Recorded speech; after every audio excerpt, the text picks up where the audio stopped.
Everyone knew him as Mr. Daniel Clinton Jr.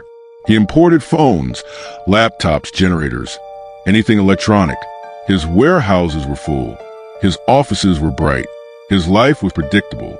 Meetings in the morning, flights in the afternoon, dinner calls at night.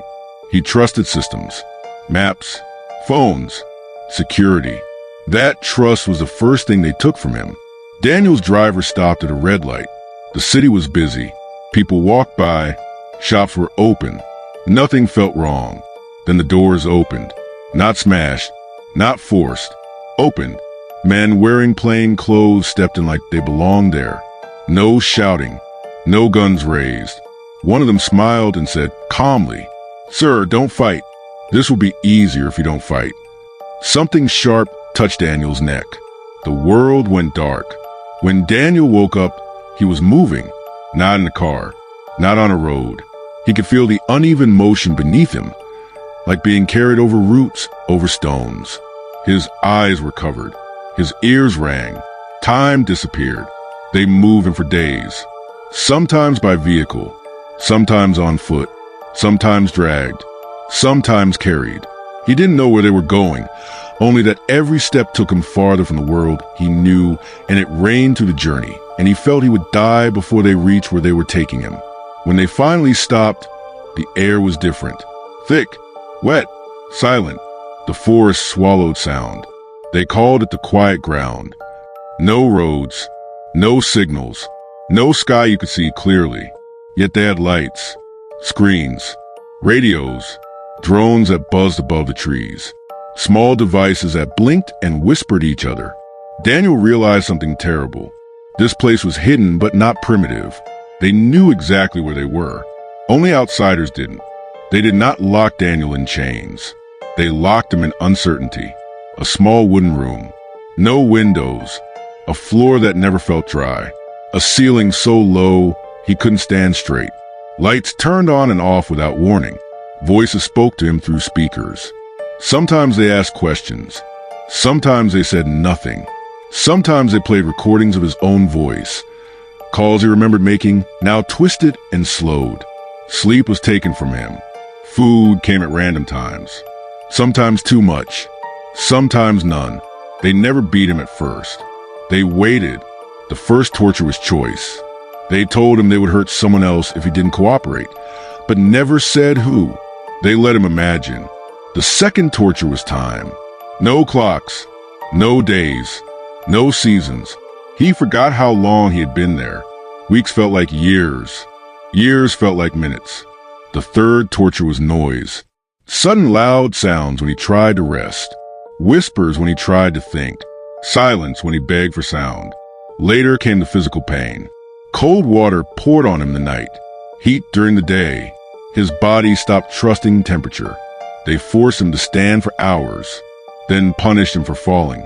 They hurt him carefully. Never enough to kill him, always enough to change him. They showed him videos. His office, his warehouse, his home. They knew his schedules better than he did. They told him the ransom amount slowly, repeated it until the number lived inside his head. When he cried, they waited. When he went quiet, they smiled. One man told him, "We are not monsters. Monsters rush. We take our time." That was when Daniel understood. This was not about money alone. It was about ownership. The ransom was paid in parts, never all at once. Each payment unlocked something small: food, sleep, light. Daniel's company paid. His family paid. Everyone paid. The kidnappers guided the transfers through paths no one could trace. Devices that disappeared after one use. Signals that bounced through nowhere. When the last payment cleared, they kept Daniel for weeks longer, just to be sure. They dropped him near a road at dawn. No warning, no goodbye. A passing farmer found him. Daniel didn't speak for days. Daniel returned home. He walked. He talked. He smiled when people spoke to him.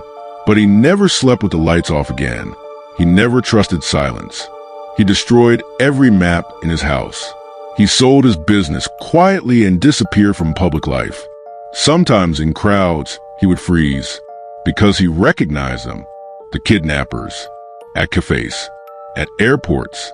At weddings, normal people, laughing, living.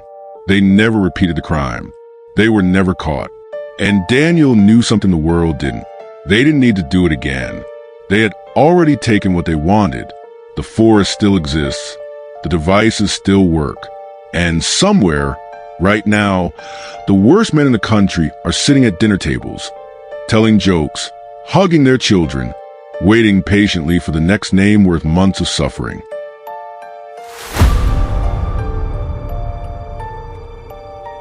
My name used to mean something.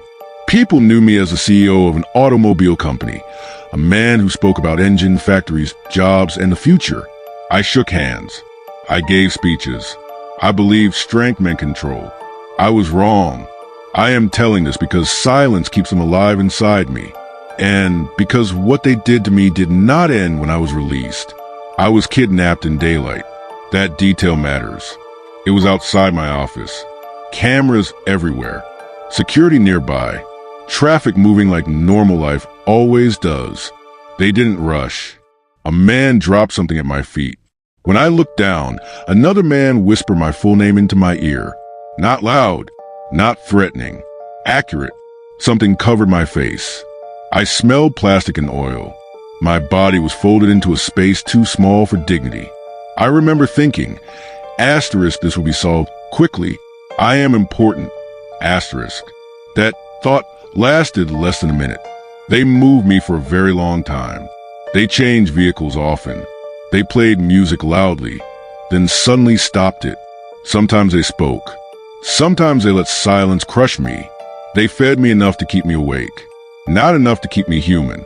When they finally removed the hood, I saw trees so thick the sky looked broken. I heard machines humming, quiet ones, controlled ones. This was not chaos. This was planning. They did not hurt me immediately. They undressed me slowly, not my clothes, but my confidence.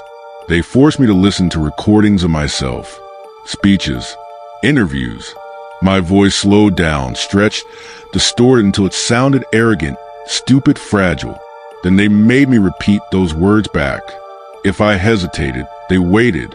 Waiting was their sharpest weapon. They made me clean the ground with my bare hands.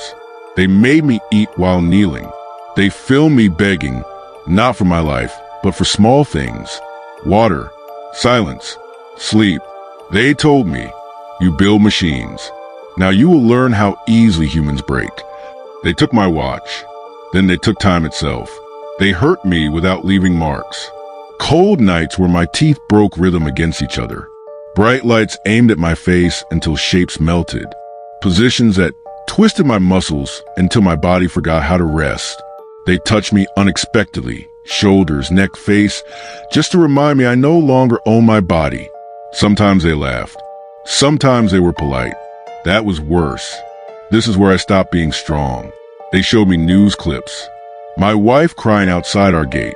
My children surrounded by cameras, confused and afraid.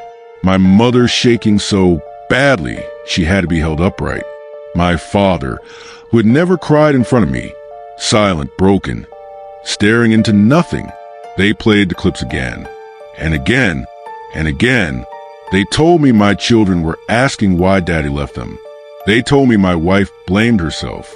They told me my parents were dying slowly from fear. I screamed. They turned the volume down and watched. One night, they brought me a phone. I thought it was to talk to my family. It was not. It was to listen. I heard my wife begging strangers on television to return me alive. I heard my son say he would give his toys if I came back. I heard my daughter ask if I was dead. I collapsed. No one helped me up. They never said the amount out loud. They let me calculate it in my head by showing me pieces of my life being dismantled. Factories paused. Deals frozen. Accounts moved. Shares quietly sold. The money moved through paths designed to die after use. Devices that erase themselves. Human messengers who never met each other. The final amount was never reported. Not to the public. Not to the police. Not even to my family. Some numbers are too dangerous to exist. Even after payment, they kept me. They wanted to see who I had become. They asked me to describe myself. I couldn't. That's when they knew they were done. They left me on a dirt road at sunrise. No explanation, no apology, just silence. I am alive, but I am not whole. I cannot sit with my back to a door. I cannot hear my children cry without shaking. I cannot hear engines without remembering the forest. My wife still wakes up screaming. My children still check to see if I'm real. My parents aged 10 years and months. And sometimes when I am in public, I see them, the kidnappers. Normal clothes, normal lives. They smile. They always smile. People think monsters hide in shadows. They don't. They sit next to you. They finish their work slowly. And when they are done, they go home. I was beginning to heal really fast with the help of my family when I met the electronics importer that was also kidnapped, and that brought all the memories back. I didn't know his name when I first saw him. That is important, because when you survive something like that place, names feel dangerous. Names make things real again. I saw him across the room at a private medical facility, one of those quiet places where wealthy men go to fix things that can't be fixed. White walls, soft voices, doctors who don't ask questions they already know the answers to. He sat alone, too still. His hands were folded the way people fold their hands when they're afraid of them. I knew him before I recognized him. The eyes, that hollow distance, like he was listening to something no one else could hear. I felt sick. Later, during a group session we were both forced to attend, someone said his name, an electronics importer, the first one, the one the news stopped talking about too quickly. He did not look at me. He stared at the floor as if the ground might open and swallow him if he blinked wrong. When it was his turn to speak, he said only one sentence. I still feel like I'm checked in. No one understood. I did. My heart began to race so fast I thought I would faint. We spoke later, quietly, not in full sentences. We didn't ask each other what happened. We asked when certain things stopped working. When did sleep leave you? When did mirrors stop feeling safe? When did silence become louder than noise? He told me about the forest. I told him about the machines humming under the trees. We realized something together, slowly, painfully. They didn't reuse locations. They reused methods. They reused us. He couldn't touch a phone without shaking. I couldn't hear an engine idle without my chest tightening. He destroyed every electronic map he owned. I burned every calendar in my house. Our families tried to move on. That was the cruelest part. My wife learned to smile again, but her eyes never stopped searching rooms. His children grew quieter, more careful, like they were afraid sound itself might summon something. Our parents aged into strangers. Fear does that. It rearranges people. Months later, I saw him again. This time, it wasn't in a hospital. It was at an airport lounge. Private, quiet, expensive. He froze when he saw me. I froze too, because seated 3 chairs away from him was a man reading a newspaper upside down, smiling. Neither of us had to say it. We both recognized the smile. That was when the final truth landed. They were never hiding. They were never running. They were watching us recover, studying the damage they left behind, making sure it lasted. The electronics importer whispered something I will never forget. They don't need to kidnap us again. He was right. They had already won. We spoke one final time after that. He told me something he had never told anyone. In the forest, near the end, they made him listen to recordings of my kidnapping. They made me listen to recordings of his. Not to scare us, to connect us, to let us know we were part of something bigger than pain. A system, a collection. We are not friends. We are witnesses. We do not meet anymore, because when we are together, the memories become too clear, too sharp. But sometimes, late at night, I imagine he is awake too, listening, waiting, wondering if the forest ever really let us go. There are people who believe surviving means winning. They are wrong. Some kidnappers don't want money. They want proof. Proof that a human life can be broken carefully, returned politely, and still never be whole again. They walk among you. They attend meetings. They shake hands. They kiss their children goodnight. And somewhere, deep inside the men who survived, the vacancy light is still blinking. Forever.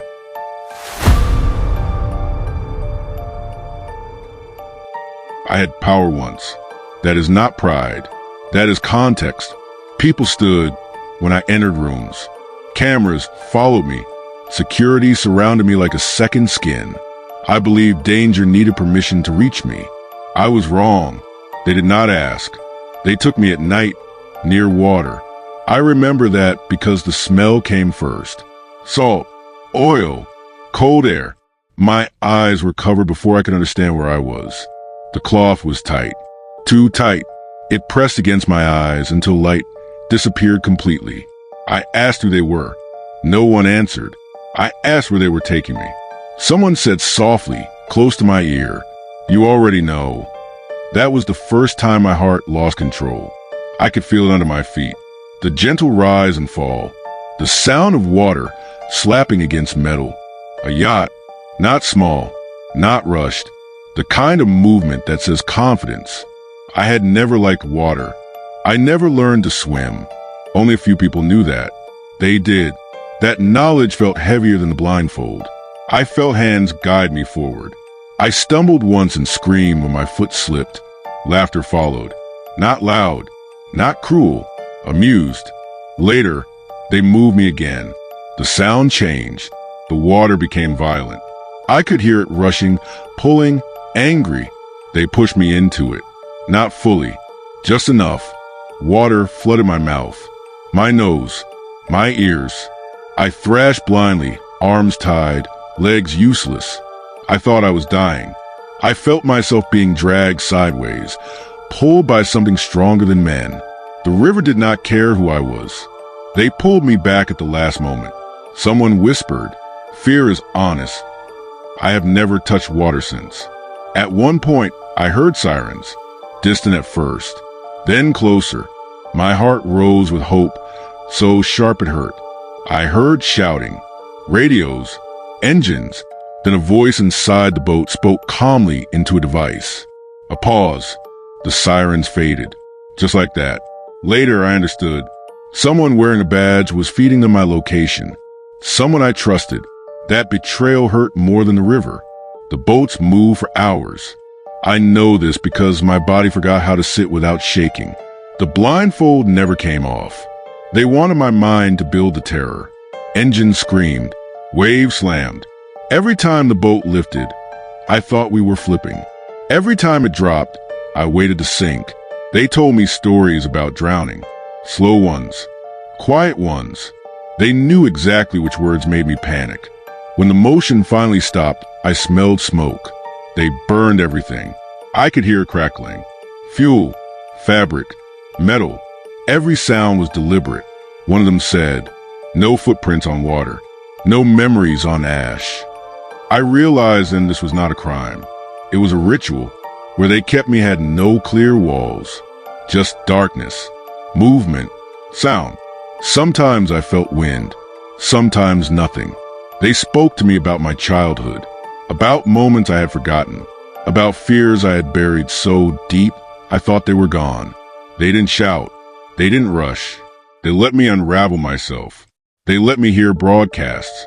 My wife's voice shaking. My children asking questions no one answered. My parents silent. Sitting too still. They told me the public story was controlled. That the truth would never surface. That power meant nothing underwater. They never told me the amount. They said numbers distracted people from meaning. I only knew when the tone of their voices changed. Satisfied, calm, almost kind.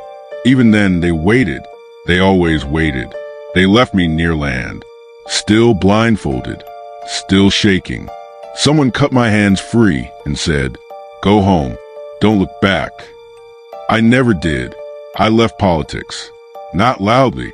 Quietly. I cannot stand near water.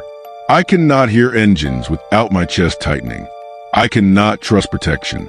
Sometimes I stand in crowds and feel watched. Sometimes I am right. They were never caught. They were never chased properly. They were never gone. Power does not protect you. Money does not save you. The sea does not care.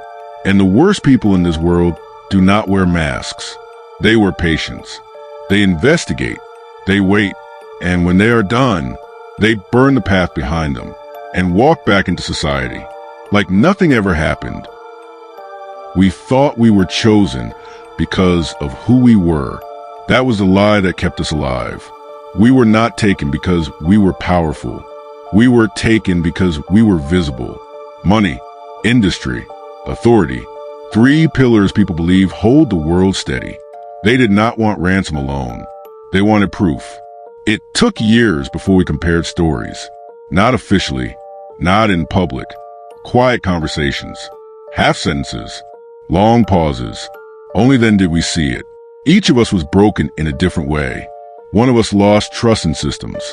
One of us lost faith in strength. One of us lost belief in control. Technology, power, government. They didn't repeat methods. They completed a design. They never rushed. They studied us longer than they held us. They learned our fears before they touched us. They learned our families before they spoke to us. They learned our limits before we knew them ourselves. They did not destroy us loudly.